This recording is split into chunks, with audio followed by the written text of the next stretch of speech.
जरा आप ध्यान से सुनिए, आपके पास 4-5 मिनट है, मैं आपके वो 4-5 मिनट लेना चाहता हूं। तो first of all wish you very happy Diwali, और जितने भी फेस्टिवल्स हैं अच्छे से मनाइएगा भाई, ठीक है।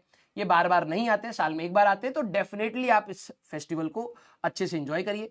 और मैं हमेशा बोलता हूं अपने बच्चों को कि भाई ठीक है, कई बच्चे होते हैं कि ये सारी चीजें नॉर्मली रहता है कि सेक्रीफाइस कर दो, ये कर दो। हाँ ठीक है, सेक्रीफाइस कर रहे हैं, हम उस तरीके से नहीं बना रहे हैं जिस तरीके से हम लोग बिल्कुल फ्री होकर के बनाते हैं, ठीक है।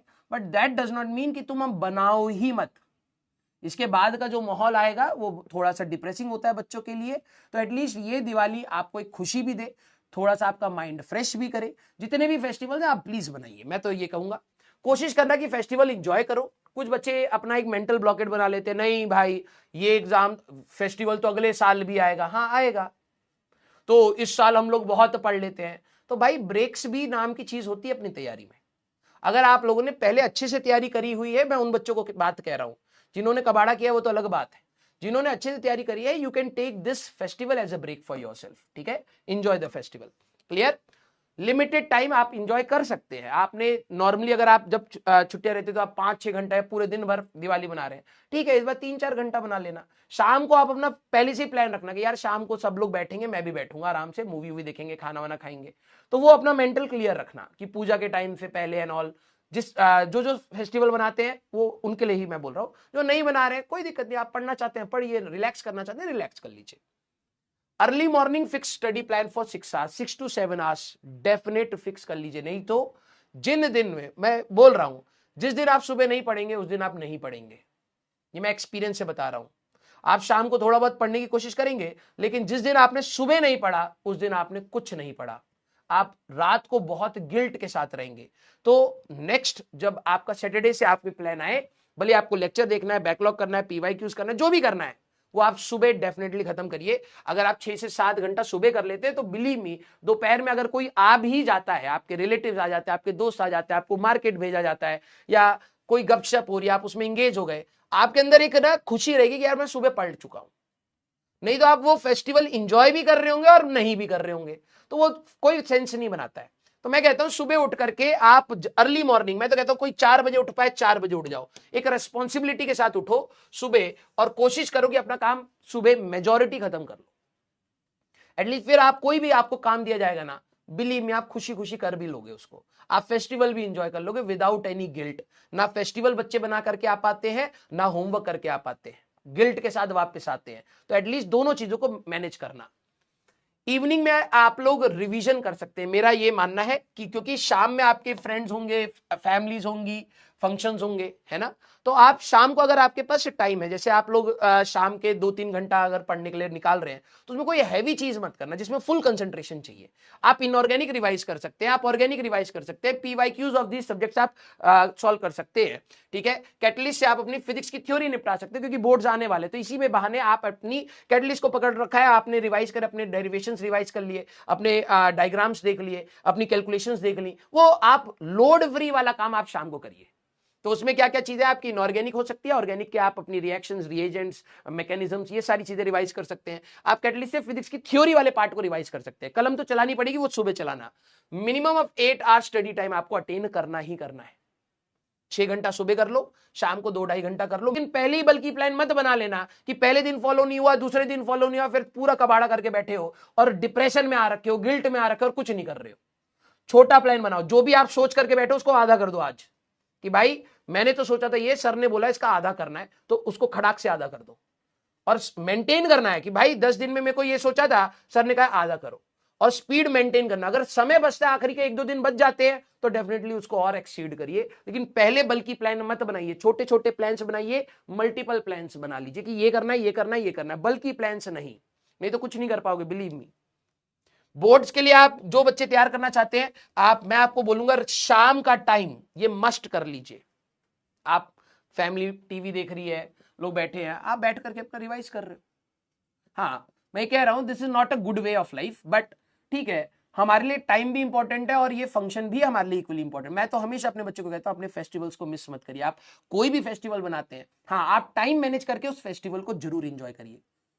कई बार बोला जाता है कि नहीं आप सेक्रीफाइस कर दिया, अरे भैया क्या कर रहे हो, मतलब पहली लाइफ इतनी मतलब है स्ट्रेसफुल, उसमें और स्ट्रेस डाल रहे हो। पागल नहीं बनना है सिलेक्शन के लिए, हमें समझदारी के साथ सिलेक्शन लेना है, ठीक है।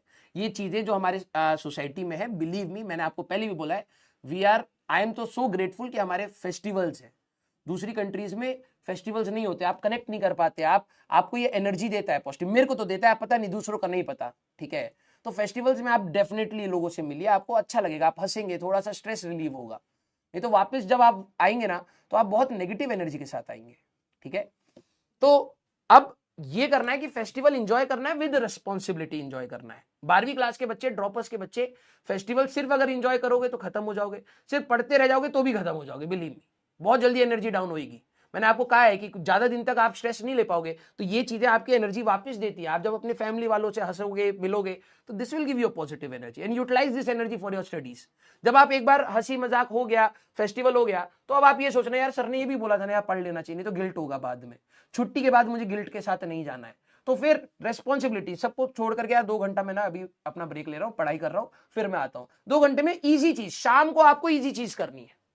और मेरी बात मान लीजिए, फिजिक्स आपको तंग करेगा थ्योरी के साथ बोर्ड्स के लिए, this is the right time.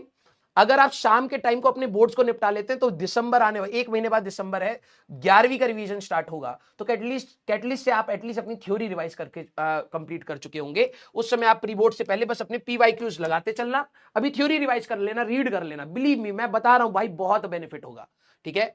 JEE के लिए जो बच्चे की सर मेरे को जेई करने हैं, तो अर्ली मॉर्निंग पीवाईक्यूज, कैलकुलेशन वाला पार्ट, फिजिकल केमिस्ट्री, फिजिक्स के न्यूमेरिकल, मैथ्स के न्यूमेरिकल, अर्ली मॉर्निंग मैंने जो आपको कहा है 4 बजे उठ करके आप अपना खत्म करिए। शाम को इनऑर्गेनिक, ऑर्गेनिक एंड फिजिक्स की डेरिवेशंस एंड थ्योरी खत्म, ठीक है। बैकलॉग अगर आप कोई बच्चा है तो देखो भाई, मैंने आपको कहा है रिस्पॉन्सिबिलिटी के साथ छुट्टियां मनाइए। अगर आपका बैकलॉग भी है, ये वाली प्रैक्टिस वाला पार्ट, रिविजन वाला पार्ट है, जिन बच्चों का, जिनका कोई बैकलॉग नहीं है उनके लिए बात थी। अब जो बच्चे विद बैकलॉग हैं, तो सर हमें बैकलॉग भी कवर करना है, रिवीजन भी करना है, प्रैक्टिस भी करनी है, तो भाई आपको थोड़ा सा और सेक्रीफाइस करना पड़ेगा। बनाइए आप फेस्टिवल, बनाइए 1-1.5 घंटे का बनाइए, 2 घंटे का बनाइए, ठीक है। अपना दोपहर में जो नॉर्मली मैंने बच्चों को सीधे कहा है, सुबह पढ़ो और शाम को पढ़ो, बीच में एंजॉय करो, ठीक है। आपको थोड़ा सा दोपहर में भी बैठना पड़ेगा, प्लान बनाना पड़ेगा कि कैसे कैसे बैकलॉग को कवर करना है, ये अब आपके लिए है। फिजिक्स का टारगेट ये है, complete 12th boards and PYQs. अब पीवाईक्यूज मैं ईयर बता रहा हूं, 2019, 2020 और 2000, अब 22-23 का तो ठीक ही है, 2024 का ले लो, ठीक है। ये 3 साल के क्वेश्चंस एटलीस्ट आप कोशिश करें हर चैप्टर का खत्म करने के लिए, ठीक है। अगर आपके पास ज्यादा सवाल हो रहे हैं, ठीक है, तो कम कर लीजिए, कोई दिक्कत नहीं, लेकिन कोशिश करिए। बोर्ड्स का राइट टाइम यही है, मैं अभी बता रहा हूं। समझदार को 2-3 बार बोल दो तो आई थिंक समझ आ जानी चाहिए। अब नहीं समझना चाहते तो भाई फिर दिसंबर में आपके लिए एक बहुत बड़ी प्रॉब्लम आएगी, दैट इज 11th रिवीजन। भले आप मंजिल से पढ़ रहे होंगे या कहीं से भी पढ़ रहे होंगे, मैं ये नहीं कहूंगा कि बैच में चल रहा है तो बैच में करो, आपको मंजिल से करना होगा, मंजिल से कर लीजिएगा। लेकिन मैं आपको पहले बता रहा हूं, वो आप तभी फ्रूटफुली कर पाएंगे जब आपका 12th कंप्लीट होगा, नहीं तो आप 11th पर फोकस नहीं कर पाएंगे। आपका अगले दिन प्री बोर्ड्स होगा ना, तो 3 दिन पहले से स्ट्रेस होगा, तो 2 दिन जो मंजिल की क्लासें होंगी वो जाएंगी खराब, और वहां पर भी बैकलॉग बनेगा, फिर तेरा बैच में भी रिवीजन होगा, वो भी बैकलॉग बन रहा होगा। तो अभी राइट टाइम है, आप अपने बोर्ड्स को वाइंड अप करिए, जितना पढ़ा चुके हैं उतने का तो वाइंड अप कर लीजिए, ठीक है। नहीं तो बाद में आप लोग खुद फील करेंगे इस चीज का। एक्स्ट्रा टाइम में अगर आपके पास है तो kinematics, laws of motion and circular, ये इजी पार्ट है 11th क्लास का, ज्यादा क्वेश्चन नहीं आते, जल्दी से आप इसको वाइंड अप कर सकते हैं, इससे ज्यादा नहीं पढ़ना। फिर बचता क्या है हमारे पास, हम लोगों ने धीरे धीरे सर थोड़ी बहुत 11th रिवाइज करी है, अब बचता है हमारे पास work, centre of mass and rotation, generally gravitation हम लोग कर चुके हैं, फ्लूइड्स कर चुके हैं, थर्मो रिवाइज हो चुकी है सर, वेव्स, एसएचएम कहीं ना कहीं थोड़ा बहुत रिवाइज हो चुका है, थोड़ा थोड़ा फंडामेंटल हमें पता है। अब जैसे ही हम लोग दिसंबर में रिवीजन 11th की स्टार्ट करेंगे, तो ऐसा नहीं होगा कि ब्लैंक पढ़े हम, बिल्कुल कुछ नहीं याद है, ऐसा नहीं होगा। थोड़ा बहुत सर हमने इन्वेस्ट करा है, तो थोड़ी बहुत चीजें पता है। अब आप कराओगे, आप क्वेश्चन कराओगे, पीवाईक्यूज कराओगे, तो साथ में मिलकर हम लोग कहीं ना कहीं इसको ग्रैब कर लेंगे, ये हमारा टारगेट था। क्या आपको बात समझ आ रही है? मैं नवंबर में आपको टारगेट दूंगा centre of mass, work power, centre of mass and rotation, तो कहीं ना कहीं दिसंबर से स्टार्टिंग से पहले पहले 11th छोटा मोटा आपने रिवाइज करा खुद से, फॉर्मूला शीट एंड ऑल छोटी छोटी चीजें। 12वीं का पार्ट हमारा खत्म हो चुका है विद बोर्ड्स, ठीक है। बोर्ड्स की तैयारी में अब ये आप पे छोड़ रहा हूं भाई, ये आपकी रिस्पॉन्सिबिलिटी है। बोर्ड्स का आप लोगों ने अच्छे से तैयार कर लिया, सारी चीजें रिवाइज कर लिए। पीवाईक्यूज नहीं भी करें कोई दिक्कत नहीं, वो जब आपके प्री बोर्ड्स होंगे तब आप अपने पीवाईक्यूज साथ साथ निपटा लेना वहां पर। उस समय आपको, क्योंकि एक दिन तो आप दोगे ही नहीं प्री बोर्ड से पहले, तो उस दिन आप कुछ ना कुछ पीवाईक्यूज और निपटा लेना। तो ये धीरे धीरे करते प्री बोर्ड 1 प्री बोर्ड 2 तक आपके पीवाईक्यूज निपट जाएंगे, आप फरवरी के लिए भी तैयार हो जाओगे। क्लियर हुई बात? यस। हाँ, फ्लूइड अगर अभी रह भी रखा है कोई दिक्कत नहीं है, हमारे पास आराम से। अभी नवंबर है, नवंबर में 15 दिन में आपको दूंगा वर्क पावर, सेंटर मास, 15 दिन रोटेशन। फ्लूइड छोड़ देना, उसको दिसंबर में कर लेंगे। थोड़ा थोड़ा सा ही हमें करना है 11वीं अभी, वो सारा फोकस, सारी एनर्जी हमारे पास दिसंबर में आएगी। ठीक है, फ्लूइड्स नहीं भी करा है कोई दिक्कत नहीं, उसको दिसंबर में करना, पूरा दिसंबर रहेगा हमारे पास, पूरा जनवरी रहेगा मिड तक। क्लियर? Love you all. तो ये प्लानिंग मेरी थी, मैं धीरे धीरे आपके साथ शेयर कर रहा हूं। और अब मैं आपको बता रहा हूं नवंबर का हमारे पास जो रहेगा that is work energy and centre of mass, first 15 days, last 15 days rotation. ठीक है, तो मैं ये नहीं कह रहा हूं आप परफेक्ट बन जाइए, आप एटलीस्ट फॉर्मुले तो रिवाइज करें, है ना। कुछ कुछ बेसिक चीजें तो देखें कि जैसे हमारे पास रोटेशन में है तो सर मोमेंट ऑफ इनर्शिया कैसे निकालते थे, रॉड का क्या होता था, इसका क्या होता था, उसका क्या होता था, टॉर्क कैसे, थोड़ा बहुत तो रिवाइज करोगे ना। और जब दिसंबर में रिवीजन होगा तो आप, रिवीजन उन्हीं के लिए होता है जिन्होंने वही थोड़ा बहुत पढ़ा होता है, तो आप चीजें जल्दी पकड़ ले जाओगे। Clear? Love you all, thank you so much.